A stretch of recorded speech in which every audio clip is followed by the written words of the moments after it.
말씀 한 절입니다.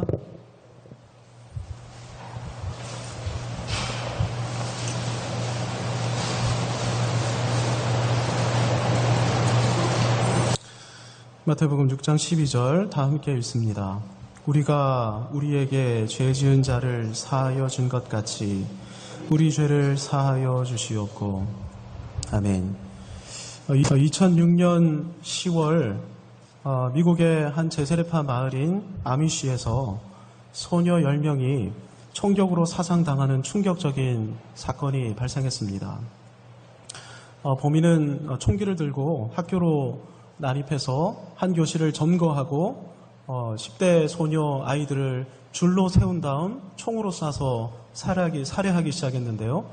이때 5명이 그 자리에서 살해당했고 5명은 크게 중상을 입었습니다. 그리고 이 사건 이후 범인은 즉시 자살했습니다. 놀라운 것은 피해자 유족과 공동체 대표가 사고 당일 해가 지기도 전에 다음과 같이 공식 성명을 발표한 것입니다. 공식 성명의 내용은 아주 간단했습니다. 용서합니다. 가 끝이었습니다. 용서합니다. 아미시 유족과 아미시 공동체는 용서의 성명을 발표하면서 즉각적으로 용서를 실행하기 시작했습니다. 우선 아미시 대표단이 범인의 장례식에 참석해서 자살한 범인의 아내와 아이들을 진심으로 위로해 주었습니다. 아미시 공동체는 뿐만 아니라 미국 전역에서 답지한 400만 불의 성금 일부를 범인 유족에게 먼저 나눌 수 있도록 조치했습니다. 가장이 사망했으니 가족의 생계가 막막해지게 될 것이 아니냐라고 하면서 먼저 이 성금의 일부를 이 유족에게 주도록 조치한 것이죠. 아울러 아미시 마을에서는 범인의 부인과 어린 세 자녀를 마을로 초대해 정성스럽게 마련한 식사로 대접했습니다. 미국 전역이 이 사실을 알게 되면서 깜짝 놀라게 됐는데요. 끔찍한 살인 사건을 용서라는 은혜의 수단으로 헤쳐나가는 이 아미시 공동체를 보면서 용서의 위대한 힘을 알게 됐기 때문입니다. 이렇게 생각한 것이죠. 용서에는 한계가 없구나. 용서는 우리와 똑같은 보잘것없어 보이는 인간을 이렇게나 위대하게 만들 수 있는 것이로구나. 미국 전역이 이 용서의 울림과 용서의 능력에 감동했는데요. 이 사건을 보면서 신학교 교수들이 한 권의 책을 공동 저술해서 아미시 공동체에게 헌정을 했습니다.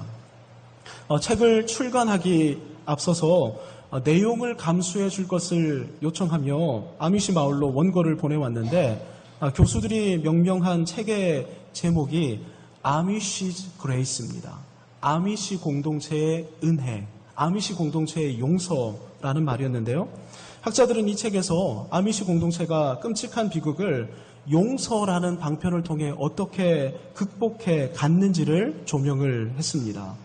그리고 공동체 대표는 이 책을 검수하면서 내용에는 동의했지만 제목만은 수정해 주기를 요청을 했습니다. Amish's Grace보다는 God's Grace가 좋겠다. 이렇게만 요청을 했습니다.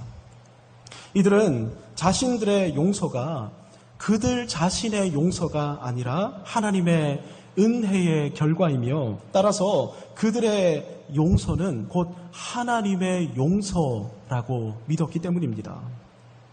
오늘 주님은 주님의 제자들을 향해 하나님의 용서를 붙들고 기도할 줄 알아야 된다 이렇게 가르치고 계십니다. 이렇게 기도해야 한다는 것이죠. 우리에게 죄 지은 자를 사하여 준 것 같이 우리 죄를 사하여 주시옵고 우리 죄를 용서하여 주옵소서 이렇게 기도할 줄 알아야 한다는 것입니다. 주님은 우리가 이렇게 기도하면서 우리 하늘 아버지께서 어떤 분이신지를 기억해야 한다 이렇게 가르쳐 주셨던 것이죠. 주님이 가르치려고 하셨던 우리 하늘 아버지는 어떤 분이십니까? 용서해 주시는 하나님이십니다. 우리 아버지는 당신의 자녀들의 잘못을 용서해 주시는 긍휼과 자비가 풍성하신 아버지라는 이 사실을 제자들이 기억해야 한다는 것입니다. 그리고 오고 오는 주님의 몸인 교회가 이 용서해 주시는 아버지 하나님에 대해서 기억하며 기도할 줄 알아야 한다는 것이죠. 따라서 우리는 용서를 간구할 때 용서할 만반의 준비를 끝내시고 우리가 아버지께로 나와서 용서를 간구하기를 아버지께서 기다리고 계심을 기억하면서 간구할 줄 알아야 하는 것입니다. 우리 아버지는 용서할 만반의 준비를 하고 계신다.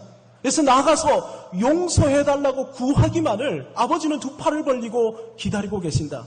이 사실을 기억하며 기도할 줄 알아야 한다는 것입니다.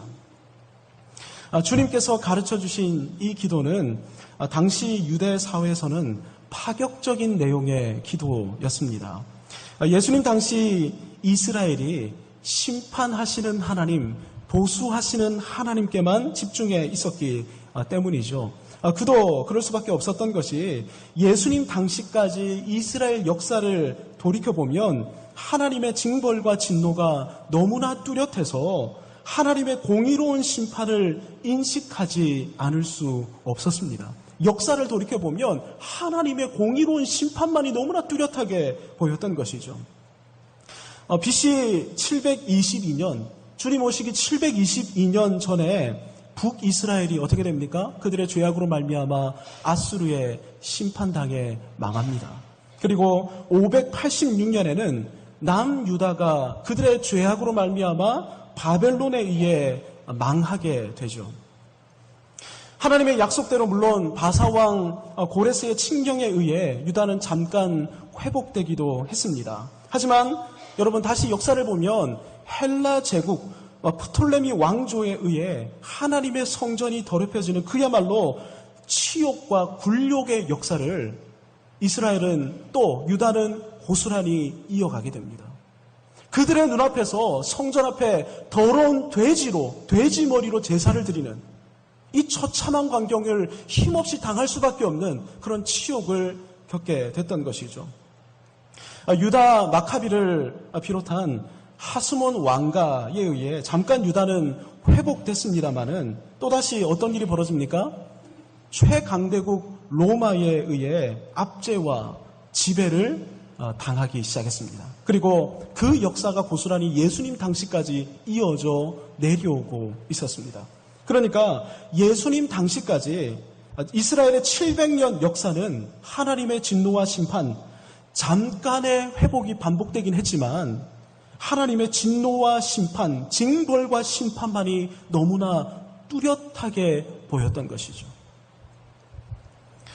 여러분, 이스라엘이 이 역사 가운데 나타났던 하나님의 처절한 심판을 얼마나 처절하게 인식했는지 더 율법적이고 더 엄격한 삶을 추구하는 평신도 모임이 자발적으로 생겨났습니다. 우리 이렇게 살면 망하니까 절대 이렇게 살면 안 되고 하나님의 율법에 헌신하자, 이런 평신도 모임이 자발적으로 생겨났는데 여러분, 이들을 가리키는 성경의 용어가 바리새파입니다. 하나님의 처절한 심판을 인식해서 우리 다시는 망해서는 안 되니까 하나님의 율법을 붙들고 분연하게 살아가자. 여러분, 이런 삶을 살았으니까 이스라엘이 이 사람들을 얼마나 존경했습니까? 존경했겠습니까? 더군다나 이 사람들은 여러분 제사장들이 아니었습니다. 일반 유다 사람들이었습니다. 평신도들이었습니다. 그러니까 사람들이 얼마나 이 사람들을 존경했는지 모릅니다. 어떤 사람들은 바리새파보다 더 극단적인 율법에 대한 헌신을 추구했습니다. 아예 세상을 등지고 율법에만 전념하려는 이상을 품은 채 공동생활 운동을 벌이기도 했습니다. 성경에는 이 무리에 대한 이름을 등장하지 않는데 역사를 보면 이 사람들의 이름이 에센파라고 등장합니다. 바리새파보다 더 엄격하게 이 율법을 통해 이루어질 하나님 나라 이상에 헌신했던 사람들. 여러분, 이것이 얼마나 고귀한 삶입니까? 얼마나 고귀한 헌신입니까? 그래서 예수님 당시 많은 사람들이 이들의 헌신과 삶을 존경하고 동경했을 뿐 아니라 매우 칭찬에 마지 않았습니다.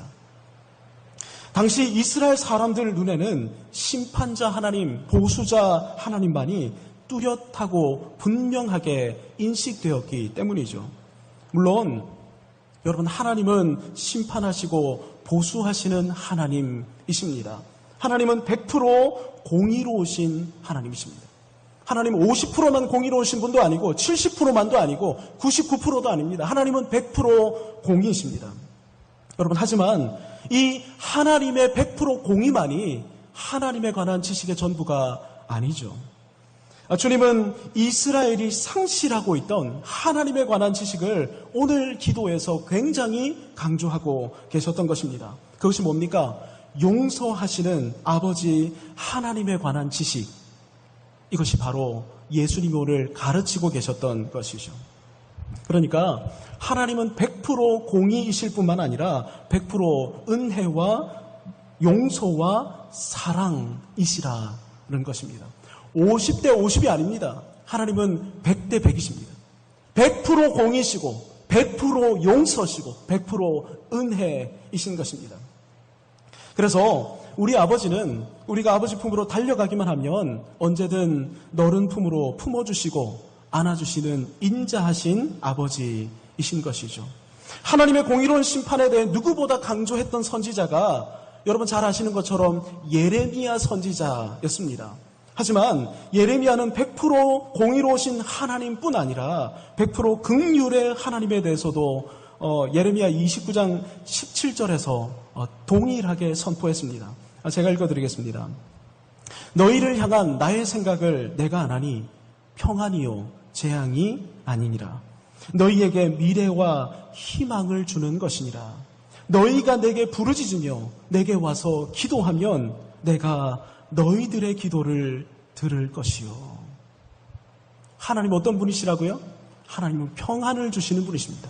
하나님은 미래와 소망과 희망을 주시는 그런 아버지이신 것이죠. 하늘 아버지께서는 우리의 실패를 용서해 주시는 분이십니다. 우리의 잘못도 용서해 주시는 분이시죠. 여러분, 그 예레미야 29장 11절을 보면 뭐 할 때 용서해 주신다라고 이야기합니까? 우리가 아버지께로 나와 부르짖어 기도할 때. 뭐 할 때요? 용서해 주옵소서. 우리의 삶을 돌이키겠습니다. 아버지 용서해 주옵소서. 우리에게 소망을 주신다고 약속해 주셨으니 아버지의 약속을 믿고 나아갑니다. 하늘의 하나님 용서해 주십시오. 이렇게 부르짖어 기도하기만 하면 아버지는 우리를 향해 예비된 긍휼과 용서와 자비, 은혜를 베풀어 주신다 하는 것이죠. 우리가 기도하면 아버지는 말하지 않아도 내가 다 안다 이런 식으로 우리의 기도를 제지시키시거나 중단시키지 않으십니다. 물론 우리 아버지는 우리가 아뢰지 않아도 우리의 모든 기도 제목을 다 알고 계십니다. 하지만 우리가 우리의 잘못과 실패와 죄를 다 앓을 때까지 아버지께서는 잠잠히 기다리면서 들어주시죠. 왜 이렇게 하십니까? 우리가 하나하나 우리의 잘못과 죄를 토로하면서 하나님 아버지 앞에 아뢰면 이 과정을 통해 우리가 품고 있었고 우리를 장악하고 있었던 두려움과 불안, 염려와 걱정을 그때 비로소 아버지 앞에 전부 다 쏟아놓을 수 있게 되기 때문이죠. 누구를 위해서요? 우리를 위해서 끝까지 들어주시는 것입니다. 아버지께서 이걸 원하고 계십니다. 그리고 이 과정을 통해 실제로 너희가 치유되고 회복되고 모든 불안과 죄악들을 더 이상 거기에 사로잡히지 않기를 내가 원한다. 하나님이 이것을 요구하고 계시는 것입니다.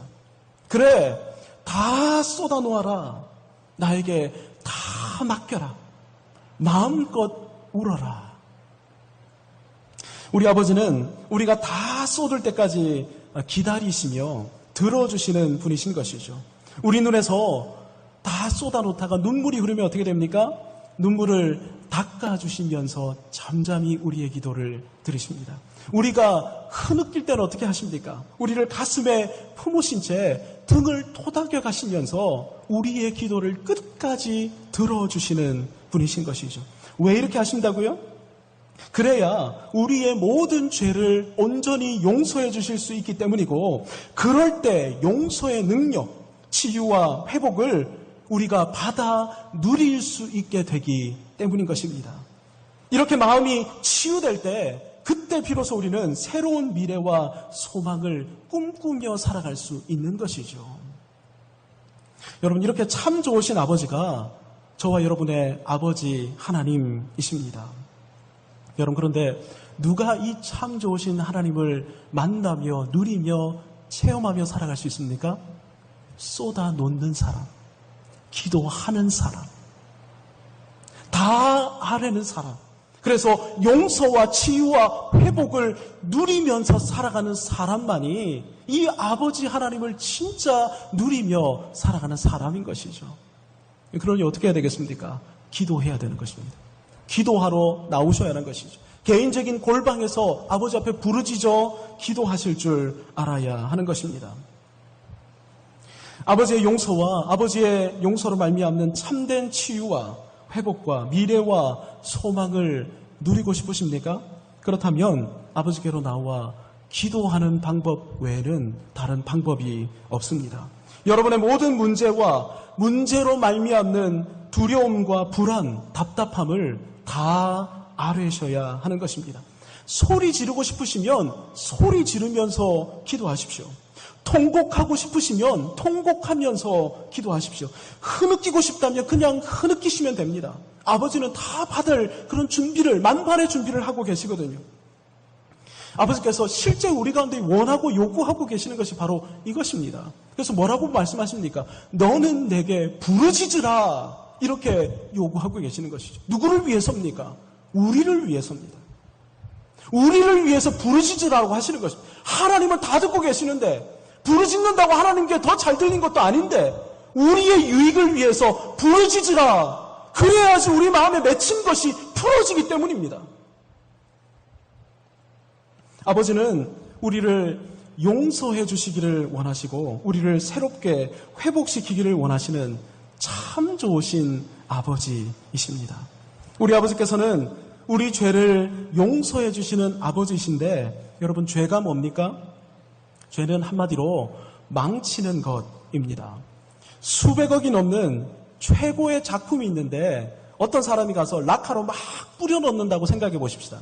여러분, 그게 바로 죄입니다. 새 차를 한 대 구입을 했습니다.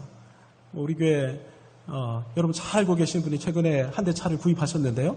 새 차를 구입했는데 여러분, 그 차를 지나가면서 누가 못으로 쫙 긁고 갔다고 한번 생각해 보십시오. 여러분, 이게 바로 죄인 것입니다. 여러분은 새 차를 한 대 구입했는데 누가 긁고 지나갔다면 그 사람을 용서하실 수 있겠습니까? 지금 저와 여러분이 이렇게 살아가고 있죠. 뭐 하면서요? 죄 지으면서. 나를 향하신 아버지의 계획은 나를 통해 아버지의 거룩하신 이름이 드러나고, 나를 통해 아버지의 영광스러운 통치가 임하며, 나를 통해 아버지의 뜻이 이 땅 가운데서 이루어지는 것입니다. 그런데 우리는 죄 지으면서 뭐 하고 있습니까? 이 모든 하나님의 뜻과 계획을 다 수포로 만들어 놓고 있는 것이죠. 여러분, 이게 수백억과 비교할 수 있겠습니까? 수천억, 수천조와 비교할 수 있겠습니까? 비교할 수 없는 것입니다. 하나님의 세상을, 하나님의 영역인 내 모든 인생을 죄로 말미암아 락카치라고 다 그냥 흠집내며 살아가고 있는 것이죠. 여러분, 그럼에도 불구하고 우리는 셀 수도 없이 용서의 은혜를 받아왔습니다. 가슴이 뜨거워지면서 이제 다시는 돌아서지 않겠습니다. 아까 우리가 불렀던 것처럼 어떤 시련이 와도 결코 돌아서지 않으리라고 결단하면서 아버지 앞에 고백하기도 했습니다. 그런데 언제 그랬냐는 듯 다시 이 모든 걸 한순간에 엎으면서 지내왔죠. 아버지께서 복구시키시면 다시 그냥 락카치라고, 아버지께서 그냥 방금 도착하시면 다시 가서 그냥 못으로 다 긁어버리면서 늘 우리가 이렇게 살아왔습니다. 나 자신도 망가뜨리고 계속해서 나에게 베푸신 하나님의 용서와 은혜도 비웃고 아버지의 영광을 뒤틀고 왜곡시키시면서 우리가 이렇게 죄짓고 살면서 아버지의 뜻을 망쳐온 것이죠. 여러분, 그런데 이렇게 계속해서 죄 가운데 살면 어떻게 됩니까? 생각만 해도 가슴을 뜨겁게 달구던 하나님 나라 사명이 공허하고 무의미해지기 시작하죠. 예전에 예배 드릴 때 하나님의 은혜만 생각해도 가슴이 뜨거웠습니다. 어떨 때는 십자가 내원사임만 봐도 그냥 눈물이 흐르기 시작했습니다. 그런데 죄를 지어오면서 어떻게 됩니까? 다 무감각해지기 시작하는 것이죠.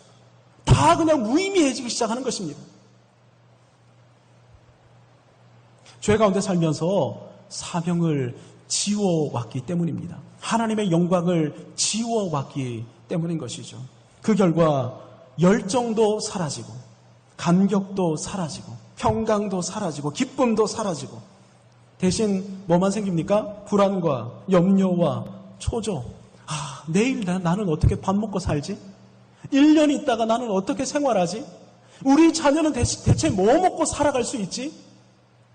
하나님의 영광 가운데 살 때는 그 어떤 것도 두려워하지 않았는데 할렐루야 기뻐 뛴뛰며 찬양하면서 살았는데 모든 건 다 수검댕이가 되고 불안과 염려와 근심과 초조만이 그냥 내 인생 가운데 가득한 것처럼 느껴지기 시작하죠. 여러분, 그러니까 이걸 해소하려니까 뭘 하겠습니까? 감각적인 쾌락과 욕망만을 추구하기 시작하죠. 돈이면 다 될 것이라고 생각하고 돈이 되는 일을 위해서는 그 어떤 것도 마다하지 않고 살아가게 되는 것입니다. 이렇게 욕망에 사로잡혀 살아가게 되니 인생은 더욱더 망가지게 되는 것이죠. 여러분, 그러니까 죄 가운데 살면 인생은 망가지고 인생은 무너져 내리고 마는 것입니다. 사명이고 하나님 나라고 나를 향한 모든 하나님의 계획이 전부 무너지는 것, 죄 가운데 이런 일이 벌어지는 것이죠. 가정도 공동체도 마찬가지입니다. 가정과 공동체에 죄가 기승하면 이 모든 것이 가정이고 공동체가 다 무너져 내리고 맙니다.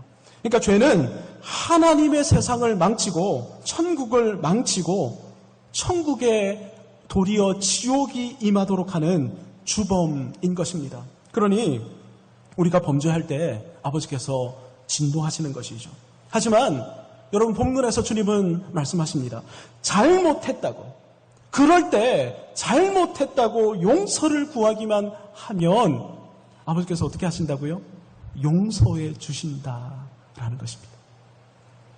너희가 아무리 너희의 죄로 내 세상을 망쳐 놓는다 할지라도 그걸 아버지의 손에 올려드리고 아버지께 가지고 나아가기만 한다면 아버지께서는 완전하게 고치시고 온전하게 회복시키시며 처음처럼 원상복구시켜 주실 것이다.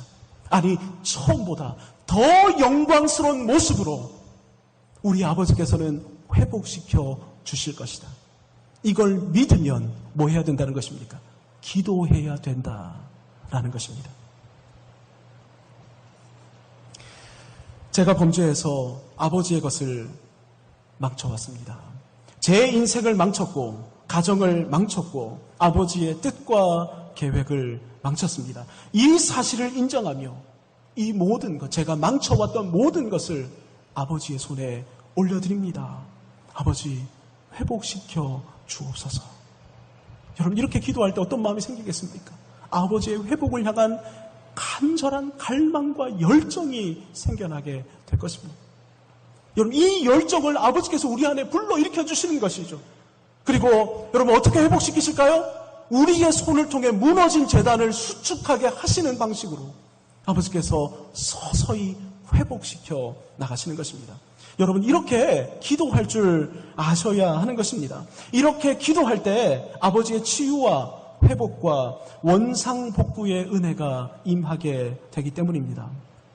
다시 우리 인생에 아버지의 뜻이 이루어지고 다시 우리 인생에 아버지의 영광스러운 나라가 펼쳐지게 되기 시작하는 방편, 이것이 바로 오늘 주님은 용서하시는 아버지를 기억하며 용서해달라고 기도하는 것이다.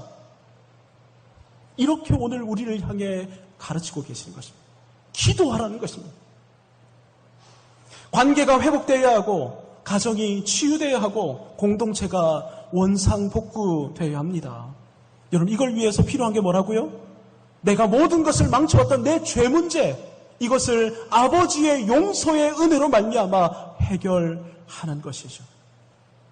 여러분, 이걸 다 아버지 앞에 기도하며 아뢰야 하는 것이죠. 아버지 손에 올려드려야 하는 것입니다. 그리고 아버지의 치유와 회복을 누려야 하는 것이죠. 아버지께서 위로해 주시고 격려해 주시는 그 위로와 격려를 받아야 하는 것입니다.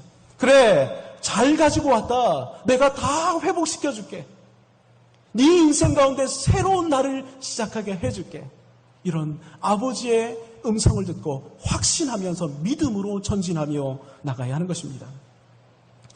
아버지께서 우리를 이 땅에 두시는 궁극적인 이유가 뜻이 땅에서 이루어지는 것, 아버지의 이름이 아버지의 거룩히 여김을 받게 되는 것, 아버지의 통치가 임하게 되는 것입니다. 여러분, 이 땅에 이루어져야 할 아버지의 뜻이 뭡니까? 그게 바로 용서인 것이죠. 우리 아버지의 나라는 어떤 나라입니까? 이 땅 가운데 임하셔야 하는 아버지의 나라, 아버지께서 펼치기를 원하시는 아버지의 나라는 용서의 나라입니다. 이 땅에서 저와 여러분이 용서하며 사는 것, 이것이 저와 여러분을 향한 아버지의 뜻입니다. 그러니까 하나님의 나라는 용서로 말미암는 치유와 회복으로 충만한 나라인 것이죠. 여러분, 우리가 용서의 나라, 은혜의 나라를 이 땅에 심도록 하나님께서 저와 여러분을 이 땅에 두셨다는 사실을 꼭 기억하셔야 합니다.